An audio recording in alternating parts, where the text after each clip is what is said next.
Mic mic अध्यक्ष महोदय, you start, आप बोलना शुरू करिए। हाँ। आपका माइक आ जाए। मैं मेरे लोकसभा चुनाव क्षेत्र का एक विधानसभा चुनाव क्षेत्र है तुलजापुर, वहाँ की सिर्फ एक बात आपके समक्ष रखना चाहता हूँ। अध्यक्ष महोदय,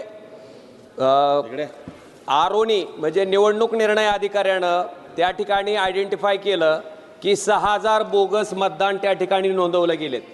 आरोनी जाऊन FIR रजिस्टर केला आणि हा गुन्हा नोंद होऊन जवळपास आता 1 वर्ष होत आलंय, पण याच्यामध्ये कुठल्याही प्रकारचा तपास झालेला नाही। तुळजापूर विधानसभा मतदारसंघामध्ये एका मतदारसंघात 6000 बोगस नावं त्या ठिकाणी नोंदली गेली होती। ज्या मोबाईलवरनं OTP पाठवले होते ते पोलिसांकडे आहेत। अध्यक्ष महोदय, विनंती इतकीच आहे की अशा पद्धतीनं स्वतः आरोनी फिर्याद दिल्याच्या नंतर FIR रजिस्टर्ड झाल्याच्या नंतर सुद्धा जर या प्रकरणात 6000 बोगस नावं कोण नोंदली ह्याच्या बाबतीत जर तपास होणार नसेल तर मला वाटतं ह्या निवडणूक प्रक्रियेला काही अर्थ राहणार नाही।